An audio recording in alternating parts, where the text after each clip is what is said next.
Welcome to all.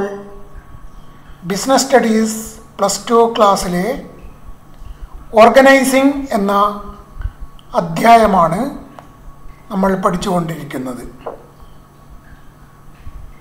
അതിലെ 2 video കഴിഞ്ഞിരിക്കുന്നു. 3-ാമത്തെ video ആണ് ഇത്.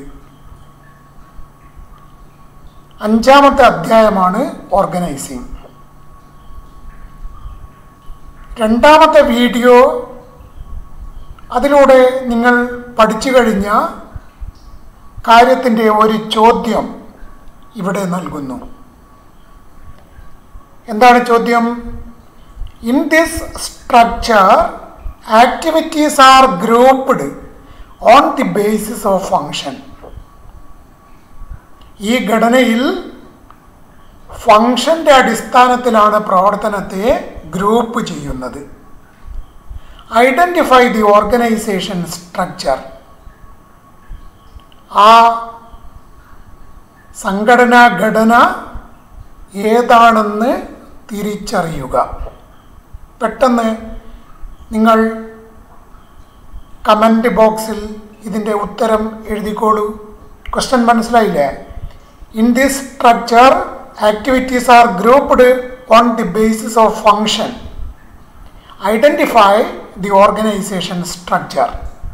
നിങ്ങൾക്കിപ്പോൾ ഉത്തരം എഴുതാനുള്ള സമയമാണ്. ഓർഗനൈസിംഗ് എന്ന അധ്യായത്തിൽ നമ്മൾ 2 വീഡിയോകളിലായി പഠിച്ചു കഴിഞ്ഞത് meaning and definition of organizing, steps in organizing, importance of organizing, അതേപോലെ തന്നെ organization structure, types of organisation structure. ഏതൊക്കെയാണ്? There are 2 types of organisation structure. 2 തരം സംഘടനാ ഘടന ആണ് ഉള്ളത്. ഒന്നാമതായിട്ട് ഫങ്ഷണൽ ഘടനയും രണ്ടാമത്തത് ഡിവിഷണൽ ഘടനയും. അതിലെ ഫങ്ഷണൽ ഘടന നമ്മൾ പഠിച്ചു കഴിഞ്ഞ ഭാഗമാണ്. ഉത്തരം എഴുതി കഴിഞ്ഞു എന്ന് വിശ്വസിക്കുന്നു. ഇനി നമുക്ക് പുതിയ ഭാഗം പഠിക്കാം. ഇന്ന് പഠിക്കാൻ പോകുന്നത് ടൈപ്സ് ഓഫ് ഓർഗനൈസേഷൻ സ്ട്രക്ചേഴ്സ്. അതിലെ 2-ാമത്തത് ഡിവിഷണൽ സ്ട്രക്ചർ, ഡിവിഷണൽ ഘടന എന്ന ഭാഗമാണ് ഇന്ന് നമ്മൾ പഠിക്കുന്നത്. ശ്രദ്ധിക്കുക.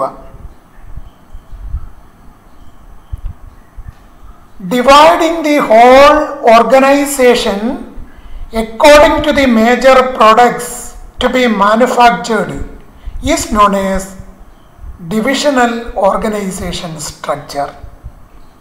സംഘടനയെ ആ സംഘടനയുടെ പ്രധാനപ്പെട്ട ഉൽപ്പന്നത്തിൻ്റെ അടിസ്ഥാനത്തിൽ, ആ സ്ഥാപനം മാനുഫാക്ചർ ചെയ്യുന്ന പ്രധാനപ്പെട്ട ഉൽപ്പന്നത്തിൻ്റെ അടിസ്ഥാനത്തിൽ ഡിവൈഡ് ചെയ്യുകയാണെങ്കിൽ അതിനെയാണ് നമ്മൾ ഡിവിഷണൽ ഘടന അഥവാ ഡിവിഷണൽ ഓർഗനൈസേഷൻ സ്ട്രക്ചർ എന്ന് പറയുന്നത്.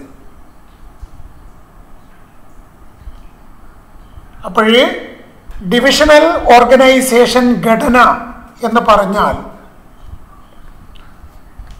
എന്താണ്? ഡിവിഷണൽ ഘടനയുള്ള ഒരു ബിസിനസ് സ്ഥാപനത്തിൽ പ്രവർത്തനങ്ങൾ കുറേ ഡിവിഷനുകളുടെ അടിസ്ഥാനത്തിലാണ് ഗ്രൂപ്പ് ചെയ്യുന്നത്. ഡിവിഷനുകൾ ഉണ്ടാകുന്നതാകട്ടെ ഉൽപ്പന്നങ്ങളുടെ അടിസ്ഥാനത്തിലോ പ്രദേശങ്ങളുടെ അടിസ്ഥാനത്തിലോ ആയിരിക്കും. ഉൽപ്പന്നങ്ങളുടെ മാത്രം അടിസ്ഥാനത്തിലല്ല, ചിലപ്പോൾ പ്രദേശങ്ങളുടെ അടിസ്ഥാനത്തിലും ആയിരിക്കും. ഇതാണ് മനസ്സിലാക്കേണ്ടതായിട്ടുള്ള കാര്യം. ഇതിൻ്റെ ഉൽപ്പന്നത്തിൻ്റെ അടിസ്ഥാനത്തിലുള്ള ഘടന എങ്ങനെയാണെന്ന് നമുക്കൊന്ന് പരിശോധിച്ച് നോക്കാം. ശ്രദ്ധിക്കുക. ഇതാണ് ഉൽപ്പന്നത്തിൻ്റെ അടിസ്ഥാനത്തിലുള്ള ഡിവിഷണൽ ഘടന. Chart showing the divisional organisation structure. Managing director, cosmetic department major പ്രൊഡക്റ്റാണ്. Garments department, footwear department, chemicals departments. ഇതൊക്കെ ഉൽപ്പന്നത്തിൻ്റെ മേജർ ക്ലാസിഫിക്കേഷനാണ്. ഈ ഓരോ വിഭാഗത്തിലും ഏതൊക്കെ വിഭാഗങ്ങളുണ്ട് എന്ന് നോക്കുക. ഓരോ ഡിവിഷനിലും ഏതൊക്കെ വിഭാഗങ്ങളാണ്? Production, purchase, finance, marketing. ഇതാണ് ഡിവിഷണൽ ഘടനയുടെ പ്രത്യേകത. ഇവിടെ നേരത്തെ നമ്മൾ പഠിച്ച ഫങ്ഷണൽ ഘടനയാണെങ്കിൽ പ്രൊഡക്ഷൻ, പർച്ചേസ്, ഫൈനാൻസ്, മാർക്കറ്റിംഗ് എന്നിവയാണ് മാനേജിംഗ് ഡയറക്ടർക്ക് തൊട്ട് താഴെ ഉണ്ടാവുക. എന്നാൽ ഇവിടെ എന്താണ്? മേജർ പ്രൊഡക്ട്സ് ആണ്. അവ കൈകാര്യം ചെയ്യുന്ന വിഭാഗങ്ങളാണ് മാനേജിംഗ് ഡയറക്ടർക്ക് കീഴിൽ ഉള്ളത്. കമ്പനിയുടെ മുഖ്യ നിർവാഹകനായ ഉദ്യോഗസ്ഥനാണ് മാനേജിംഗ് ഡയറക്ടർ. അയാളുടെ കീഴിലുള്ളത് മേജർ പ്രൊഡക്ട്സ് ആണ്. ഈ പ്രൊഡക്ട്സ് മാത്രമല്ല ഈ ഘടനയ്ക്ക് അടിസ്ഥാനം. നമുക്ക് പരിശോധിക്കാം. Divisional structure.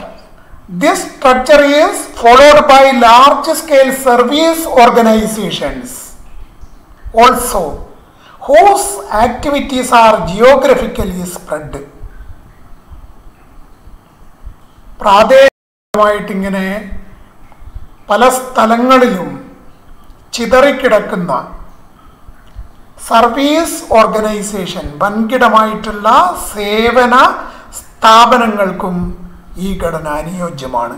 അതിന് ഏറ്റവും വലിയ എക്സാമ്പിൾസാണ് ബാങ്കുകൾ, ഇൻഷുറൻസ് കമ്പനികൾ, ഡിസ്ട്രിബ്യൂഷൻ ഏജൻസീസ്, ഓൺലൈനായിട്ടും അതേപോലെ അല്ലാതെയും വിതരണം ചെയ്യുന്ന ശൃംഖലകളുണ്ടല്ലോ, അതൊക്കെ, ട്രാൻസ്പോർട്ടേഷൻ കമ്പനീസ്, ഇതൊക്കെ ഈ ഘടനയ്ക്ക് എക്സാമ്പിൾസാണ്. ഇതിൻ്റെ അടിസ്ഥാനത്തിലുള്ള, അതായത് പ്രാദേശികപരമായിട്ടുള്ള ഡിവിഷണൽ സ്ട്രക്ചറിൻ്റെ ചാർട്ട് എങ്ങനെയാണെന്ന് നമുക്കിനി പരിശോധിക്കാം. മാനേജിംഗ് ഡയറക്ടർ, അയാൾക്ക് കീഴിലായി ആരൊക്കെയാണുള്ളത്? നോക്കൂ. മാനേജിംഗ് ഡയറക്ടർക്ക് കീഴിൽ northern region, western region, central region, eastern region, southern region. പ്രാദേശികപരമായിട്ട് ഉള്ള ഒരു തരംതിരിവാണ് ഇവിടെ കാണാൻ വേണ്ടി കഴിയുന്നത്. ഏതൊക്കെയാണ്? വടക്കൻ മേഖല, പശ്ചിമ മേഖല, മധ്യമേഖല, പൂർവമേഖല, ദക്ഷിണ മേഖല. ഇതിൽ സെൻട്രൽ റീജിയന് താഴെയായിട്ട് ബ്രാഞ്ച് 1, ബ്രാഞ്ച് 2, ബ്രാഞ്ച് 3. ഇൻഷുറൻസ് കമ്പനികളൊക്കെ ആണെങ്കിൽ ആ ബ്രാഞ്ചുകൾക്ക് കീഴിലായി പോളിസീസ് വിഭാഗമുണ്ടായിരിക്കും, കളക്ഷൻ ഓഫ് പ്രീമിയം വിഭാഗമുണ്ടായിരിക്കും, അഡ്ജസ്റ്റ്മെൻറ്റ്സ് ഓഫ് ക്ലെയിംസ് വിഭാഗമുണ്ടായിരിക്കും, അതേപോലെ ഭരണനിർവഹണ വിഭാഗവും ഉണ്ടായിരിക്കും. ഇതാണ് ജിയോഗ്രഫിക്കലി അഥവാ പ്രാദേശികപരമായിട്ടുള്ള ഡിവിഷണൽ സ്ട്രക്ചർ ചാർട്ട് രൂപത്തിൽ വരച്ചു കഴിഞ്ഞാൽ നമുക്ക് മനസ്സിലാക്കാൻ വേണ്ടി കഴിയുന്നത്. അപ്പോഴേ നമ്മൾ മനസ്സിലാക്കേണ്ടതായിട്ടുള്ള കാര്യം, പ്രധാനപ്പെട്ട ഉൽപ്പന്നത്തിൻ്റെ അടിസ്ഥാനത്തിലോ അല്ല എങ്കിൽ പ്രാദേശികപരമായിട്ടോ സ്ഥാപനങ്ങളുടെ പ്രവർത്തനങ്ങളെ ഗ്രൂപ്പ് ചെയ്തു കാണിക്കുന്ന ഘടനയാണ് ഡിവിഷണൽ ഘടന എന്ന് പറയുന്നത്. ഈ രണ്ട് വിഭാഗവും ഡിവിഷണൽ ഘടനയിൽ ഉൾപ്പെടുന്നു. രണ്ട് വിഭാഗത്തിൻ്റെ ചാർട്ടുകളും നമ്മൾ മനസ്സിലാക്കി കഴിഞ്ഞു. നിങ്ങൾ നോട്ടിൽ അത് വരച്ചു വെക്കണം. നോട്ട് എഴുതുമ്പോൾ ഓരോന്നും എഴുതുമ്പോൾ അതിൻ്റെ ചാർട്ടും നോട്ടിൽ വരച്ചു വെക്കേണ്ടതാണ്. Next, advantages of divisional structure. Divisional സ്ട്രക്ചറിൻ്റെ നേട്ടങ്ങൾ, ഗുണങ്ങൾ. First, it brings about efficiency and economy in operation. പ്രവർത്തനങ്ങളിൽ കാര്യക്ഷമതയും സാമ്പത്തിക ചിലവ് കുറവും കൊണ്ടുവരുവാൻ ഡിവിഷണൽ ഘടനയിൽ സാധ്യമാണ്. Secondly, as a separate division is opened for every product, a new product can be introduced easily. പുതിയൊരു ഉൽപ്പന്നം ഇൻട്രൊഡ്യൂസ് ചെയ്യുവാൻ ഈ ഘടനയിൽ വളരെ എളുപ്പമാണ്. കാരണം ഓരോ ഉൽപ്പന്നത്തിൻ്റെ അടിസ്ഥാനത്തിലുള്ള തരംതിരിവ് ഇവിടെ ഉണ്ടായിരിക്കും. Thirdly, it gives freedom of action to each division. ഓരോ ഡിവിഷനും അവയുടേതായിട്ടുള്ള സ്വാതന്ത്ര്യം, പ്രവർത്തന സ്വാതന്ത്ര്യം ഈ ഘടന ഉറപ്പുവരുത്തുന്നു. Next, fourth, decision making can be faster and effective. തീരുമാനങ്ങൾ കാര്യക്ഷമമായിട്ടും വളരെ പെട്ടെന്ന് എടുക്കാൻ വേണ്ടി കഴിയും. Fifth, it is easy to find out the poor performance of the divisions and take appropriate remedial action. ഈ ഘടനയിൽ വളരെ മോശമായിട്ടുള്ള പ്രവർത്തനം ഉള്ള ഡിവിഷൻസ് ഏതാണെന്ന് തിരിച്ചറിയുവാനും തിരുത്തൽ നടപടികൾ കൈക്കൊള്ളുവാനും സാധിക്കുന്നു. Next, divisional structure facilitates coordination between the functions performed under a division. ഒരു ഡിവിഷന് കീഴിലുള്ള പ്രവർത്തനങ്ങളുടെ ഏകീകരണം സൗകര്യപ്പെടുത്തുവാൻ ഡിവിഷണൽ ഘടനയിൽ സാധ്യമാണ്. ഇതൊക്കെയാണ് ഇതിൻ്റെ ഈ ഘടനയുടെ പ്രാധാന്യം. ഡിവിഷണൽ ഘടനാ സമ്പ്രദായത്തിന് എന്തൊക്കെ മെച്ചങ്ങളാണുള്ളത്? പ്രവർത്തനങ്ങൾ കാര്യക്ഷമവും ചിലവ് കുറഞ്ഞതുമാക്കുന്നു. ഒരു ഉൽപ്പന്നവുമായോ ഒരു പ്രദേശവുമായോ ബന്ധപ്പെട്ട പ്രവർത്തനങ്ങളെ എളുപ്പത്തിൽ ഏകോപിപ്പിക്കുവാൻ കഴിയുന്നു. ഓരോ ഡിവിഷനും പ്രവർത്തന സ്വാതന്ത്ര്യം നൽകുന്നു. തീരുമാനങ്ങൾ എടുക്കുന്നത് സത്വരവും ഫലപ്രദവുമാക്കാം, വളരെ പെട്ടെന്നും കാര്യക്ഷമവും ആക്കാം. സ്ഥാപനത്തിൻ്റെ മൊത്തത്തിലുള്ള പ്രവർത്തനത്തിൽ ഓരോ ഡിവിഷനും വഹിക്കുന്ന പങ്ക് എളുപ്പത്തിൽ വിലയിരുത്താം. ഇത് ഓരോ ഡിവിഷൻ്റെയും ഉത്തരവാദിത്തം വർദ്ധിപ്പിക്കുന്നു. ഇതൊക്കെയാണ് ഡിവിഷണൽ ഘടനയുടെ മെച്ചങ്ങൾ, അഡ്വാൻറ്റേജസ്. ഇതിൻ്റെ ന്യൂനതകൾ എന്തൊക്കെയാണെന്ന് പരിശോധിക്കാം, അഥവാ പരിമിതികൾ. Limitations of divisional structure or disadvantages of divisional structure. It is not suitable for small organizations. ചെറിയ സ്ഥാപനങ്ങൾക്ക് ഇത് അനുയോജ്യമല്ല. വൻകിട സ്ഥാപനങ്ങൾക്കാണ് അനുയോജ്യം. ചെറുകിട സ്ഥാപനങ്ങൾക്ക് ഈ ഘടന അനുയോജ്യമല്ല എന്നതാണ് ഒരു പ്രധാനപ്പെട്ട പരിമിതി. Secondly, conflict may arise among different departments with respect to allocation of funds. ഫണ്ടിൻ്റെ അലോക്കേഷൻ സംബന്ധമായിട്ടുള്ള കോൺഫ്ലിക്റ്റ് വ്യത്യസ്ത വിഭാഗങ്ങൾ തമ്മിൽ ഉടലെടുക്കുന്നു എന്ന പരിമിതിയുണ്ട്. Thirdly, a particular department may seek to maximize its profits at the cost of other departments. മറ്റ് വിഭാഗങ്ങളുടെ ചിലവിൽ ഒരു വിഭാഗം അതിൻ്റെ ലാഭക്ഷമതയെ വർദ്ധിപ്പിക്കുന്നു എന്ന പരിമിതിയുണ്ട്. Fourthly, organizational objectives suffer and become difficult to accomplish. സംഘടനാപരമായ ലക്ഷ്യങ്ങൾ സഹിക്കേണ്ടി വരുന്നു, അഥവാ അത്തരം ലക്ഷ്യങ്ങൾ നേടിയെടുക്കാൻ വളരെ വിഷമമാണ് ഈ സംഘടനാ രൂപത്തിൽ. അപ്പോൾ എന്തൊക്കെയാണ് പ്രധാനപ്പെട്ട ന്യൂനതകൾ? പല ജോലികളും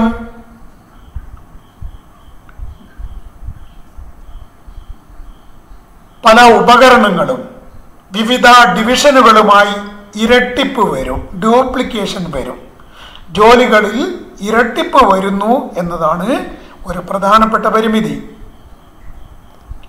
ഏതെങ്കിലും ഒരു ഉൽപ്പന്നത്തിൻ്റെ ചോദനം കുറയുമ്പോൾ, അതായത് ഡിമാൻഡ് കുറയുമ്പോൾ, ഉൽപാദനശേഷി പൂർണ്ണമായി പ്രയോജനപ്പെടുത്തുവാൻ സാധിക്കുന്നില്ല. ഓരോ ഡിവിഷനും സ്വന്തമായി വിദഗ്ധ സേവനം ഏർപ്പെടുത്തുന്നതും മൂലം മാനേജ്മെന്റ് കൂടുതലാകും. ചെറുകിട ഇടത്തര സ്ഥാപനങ്ങൾക്ക് ഡിവിഷണൽ ഘടന അനുയോജ്യമല്ല. വൻകിട സ്ഥാപനങ്ങൾക്ക് മാത്രമേ ഇത്തരം ഘടന അനുയോജ്യമാകുന്നുള്ളൂ. ഓരോ ഡിവിഷന്റെയും മാനേജർ സങ്കുചിത മനസ്കരാവുകയും കമ്പനിയുടെ മൊത്തത്തിലുള്ള താല്പര്യത്തെ അഥവാ മൊത്തത്തിലുള്ള ലക്ഷ്യത്തെ അവഗണിക്കുകയും ചെയ്യുന്നു എന്ന പരിമിതിയും ഇത്തരം ഡിവിഷണൽ ഘടനയ്ക്ക് ഉണ്ട് എന്ന് പറയാവുന്നതാണ്. അപ്പോൾ നമ്മൾ ഇതിൻ്റെ ന്യൂനതകളാണ് ഇതുവരെ മനസ്സിലാക്കി കഴിഞ്ഞത്. Next, differences between functional structure and divisional structure. 3 column provide ചെയ്തിട്ടുണ്ട്. അടിസ്ഥാനം, basis, functional structure, divisional structure. ഒന്നാമതായിട്ട് അർത്ഥത്തിൻ്റെ അടിസ്ഥാനത്തിൽ വ്യത്യാസമുണ്ട്. മീനിങ്, ഫങ്ഷണൽ ഘടനയിൽ grouping under functions. Functional structure, in the case of functional structure, these are grouping under functions. Divisional structure ആണെങ്കിലോ grouping under products or territories. ഉൽപ്പന്നത്തിൻ്റെ അടിസ്ഥാനത്തിലോ പ്രദേശത്തിൻ്റെ അടിസ്ഥാനത്തിലോ ആണ് ഇവിടെ ഗ്രൂപ്പ് ചെയ്യപ്പെടുന്നത്. Secondly, specialization. ഫങ്ഷണൽ ആണെങ്കിലോ it leads to functional specialization. പ്രവർത്തനങ്ങളിലെ വൈദഗ്ധ്യവൽക്കരണമാണ് ഇവിടെ ഉണ്ടാവുക. നേരെ മറിച്ച് ഡിവിഷണൽ ആകുമ്പോഴോ it leads to product specialization. ഉൽപ്പന്നത്തിൻ്റെ വൈദഗ്ധ്യവൽക്കരണമാണ്, വിശേഷവൽക്കരണമാണ് ഡിവിഷണൽ ഘടനയിൽ ഉണ്ടായിരിക്കുക. ഇനി ചിലവ് സംബന്ധമായിട്ടുള്ള വ്യത്യാസമുണ്ട്. കോസ്റ്റ്. ഫങ്ഷണൽ ഘടന എന്താണ്? ഇറ്റ് ഈസ് എക്കണോമിക്കൽ, ചിലവ് കുറഞ്ഞതാണ്. There is no duplication of work. ഇവിടെ പ്രവർത്തനങ്ങളുടെ ഇരട്ടിപ്പ് സംഭവിക്കുന്നില്ല. But in divisional structure it is costly. Chances of duplication of work, ചിലവ് ഏറെ വേണ്ടി വരുന്ന ഒരു ഘടനയാണ് ഡിവിഷണൽ സ്ട്രക്ചർ. ഇവിടെ പ്രവർത്തനങ്ങളുടെ ഇരട്ടിപ്പിന് സാധ്യതയുണ്ട്. അതാണ് മൂന്നാമത്തെ വ്യത്യാസം. Next, fourthly, coordination is difficult in functional structure while coordination is easy in divisional structure. ഏകീകരണം ഫങ്ഷണൽ ഘടനയിൽ വിഷമമുള്ള ഒരു പ്രക്രിയയാണ്. എന്നാൽ ഏകീകരണം ഡിവിഷണൽ ഘടനയിൽ എളുപ്പത്തിലുള്ള ഒരു പ്രക്രിയയാണ്. നെക്സ്റ്റ്, റെസ്പോൺസിബിലിറ്റി, ഉത്തരവാദിത്തം അതിൻ്റെ അടിസ്ഥാനത്തിൽ വ്യത്യാസമുണ്ട്. എന്താണ് വ്യത്യാസം? ഫങ്ഷണൽ ഘടനയാണെങ്കിൽ it is difficult to fix responsibility on a particular department. ഒരു പ്രത്യേക വിഭാഗത്തിൻ്റെ ഉത്തരവാദിത്തം നിശ്ചയിക്കാൻ വിഷമമാണ്. While in the case of divisional structure, it is easy to fix responsibility for performance. പെർഫോമൻസിൻ്റെ ഉത്തരവാദിത്തം ഫിക്സ് ചെയ്യാൻ എളുപ്പമാണ്. ആറാമതായിട്ട് കൺട്രോളിൻ്റെ അടിസ്ഥാനത്തിൽ വ്യത്യാസമുണ്ട്. ഫങ്ഷണൽ ഘടനയാണെങ്കിൽ ഈസി ടു കൺട്രോൾ, എളുപ്പത്തിൽ നിയന്ത്രിക്കാൻ സാധ്യമാണ്. സങ്കീർണത ഇല്ല, അതുകൊണ്ട് തന്നെ എളുപ്പത്തിൽ നിയന്ത്രിക്കാൻ സാധിക്കും. But in divisional structure that is difficult to control. ഇവിടെ ഡിവിഷണൽ ഘടന സങ്കീർണമാണ്, അതുകൊണ്ട് നിയന്ത്രിക്കാൻ വിഷമമുണ്ട്. നിയന്ത്രണം എളുപ്പത്തിലുള്ള ഒരു പ്രക്രിയ അല്ല ഡിവിഷണൽ ഘടനയിൽ. അതാണ് മറ്റൊരു പ്രധാനപ്പെട്ട വ്യത്യാസം. അപ്പോൾ രണ്ടും തമ്മിലുള്ള വ്യത്യാസങ്ങൾ മനസ്സിലായി എന്ന് വിശ്വസിക്കുന്നു. ഫങ്ഷണൽ ഘടനയിൽ തൊഴിൽപരമായ വൈദഗ്ധ്യവൽക്കരണം ആണ് ഉണ്ടായിരിക്കുക. ഡിവിഷണൽ ഘടനയിൽ ഉൽപ്പന്ന വൈദഗ്ധ്യവൽക്കരണം ഉണ്ടായിരിക്കും. ഫങ്ഷണൽ ഘടനയിൽ പ്രവർത്തനങ്ങൾക്ക് സ്വയംഭരണാധികാരക്കുറവ് ഉണ്ട്. ഡിവിഷണൽ ഘടനയിൽ പ്രവർത്തനങ്ങൾക്ക് കൂടുതൽ സ്വയംഭരണാധികാരം ഉണ്ട്. ലളിതമായ ഘടനയാണ് ഫങ്ഷണൽ ഘടന, സങ്കീർണമായ ഘടനയാണ് ഡിവിഷണൽ ഘടന. വിവിധ ജോലികൾ പരസ്പരാശ്രിതമാണ് ഫങ്ഷണൽ ഘടനയിൽ, എന്നാൽ വിവിധ ഡിവിഷനുകൾ സ്വതന്ത്രമാണ് ഡിവിഷണൽ ഘടനയിൽ. ഫങ്ഷണൽ ഘടനയിൽ അധികാരമെല്ലാം ഉന്നത തലത്തിൽ കേന്ദ്രീകരിക്കുന്നു, എന്നാൽ ഡിവിഷണൽ ഘടനയിൽ അധികാരം ഡിവിഷൻ തലങ്ങളിൽ വികേന്ദ്രീകരിക്കുന്നു. ഫങ്ഷണൽ ഘടന നിയന്ത്രിക്കാൻ എളുപ്പമാണ്, എന്നാൽ ഡിവിഷണൽ ഘടന നിയന്ത്രിക്കാൻ വിഷമകരമാണ്, വളരെ വിഷമമുള്ള ഒന്നാണ്. ഇത് പ്രധാനപ്പെട്ട വ്യത്യാസങ്ങൾ മനസ്സിലാക്കി എന്ന് വിശ്വസിക്കുകയാണ്. ഇനി ശ്രദ്ധിക്കേണ്ടതായിട്ടുള്ള പ്രധാനപ്പെട്ട കാര്യം,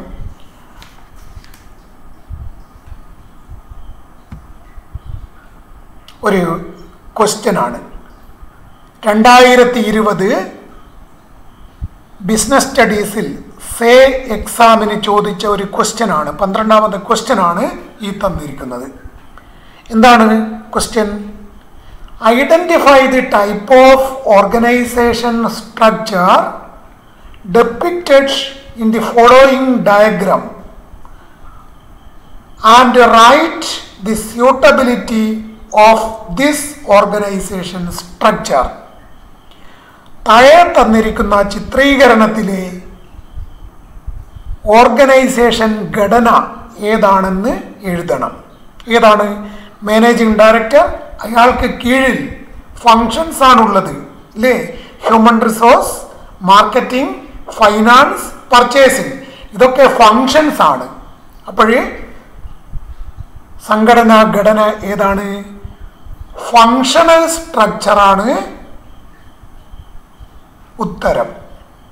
ഫങ്ഷണൽ സ്ട്രക്ചർ മാത്രമല്ല, and write the suitability of this organisation structure, അതിൻ്റെ സ്യൂട്ടബിലിറ്റി എഴുതുകയും ചെയ്യണം. അതിൻ്റെ അനുയോജ്യത, ഏതൊക്കെ വ്യാപാരം ചെയ്യാനാണ് ഈ ഫങ്ഷണൽ ഘടന അനുയോജ്യം. ശ്രദ്ധിക്കുക, സ്യൂട്ടബിലിറ്റി ഓഫ് ഫങ്ഷണൽ സ്ട്രക്ചർ. ഇത് നമ്മൾ 2ാമത്തെ വീഡിയോയിലാണ് പഠിച്ചു കഴിഞ്ഞിരിക്കുന്നത്. അർത്ഥവും നേട്ടങ്ങളും ദോഷങ്ങളുമൊക്കെ ശ്രദ്ധിക്കുക. this structure of organization is suitable first when the size of organization is large. വ്യാപാര സ്ഥാപനം വലുതാണെങ്കിലാണ് ഈ ഘടന അനുയോജ്യം. Secondly, where there is diversified activities, വ്യത്യസ്തമായ പ്രവർത്തനങ്ങൾ ഉണ്ടാകുമ്പോഴാണ് ഇത് അനുയോജ്യം. Third, where a high degree of specialization is required, വിശേഷവൽക്കരണം വളരെ കൂടുതലായിട്ട് ആവശ്യമായി വരുമ്പോഴാണ് ഫങ്ഷണൽ സ്ട്രക്ചർ അനുയോജ്യമായി വരിക. ഇത്രയും നമ്മൾ മനസ്സിലാക്കി കഴിഞ്ഞു. ഇന്നത്തെ ക്ലാസ് മനസ്സിലായി എന്ന് വിശ്വസിക്കുന്നു. ഇനിയും ഈ ചാനൽ സബ്സ്ക്രൈബ് ചെയ്തിട്ടില്ല എങ്കിൽ സബ്സ്ക്രൈബ് ചെയ്യുക, തൊട്ടടുത്ത ബെല്ലൈക്കൺ പ്രസ് ചെയ്യുക. ഇനി ഞങ്ങൾ അപ്ലോഡ് ചെയ്യുന്ന വീഡിയോസിൻ്റെ നോട്ടിഫിക്കേഷൻ നിങ്ങൾക്ക് ലഭിക്കുന്നതായിരിക്കും. എന്തെങ്കിലും സംശയം ഇന്നത്തെ ക്ലാസ്സിൽ ഉണ്ടെങ്കിൽ നിങ്ങൾക്ക് കമൻറ്റ് ബോക്സിൽ രേഖപ്പെടുത്താവുന്നതാണ്. പെട്ടെന്ന് തന്നെ അതിൻ്റെ മറുപടി നൽകുന്നതായിരിക്കും, അഥവാ സംശയം നിവാരണം നടത്തി തരുന്നതായിരിക്കും. നന്ദി.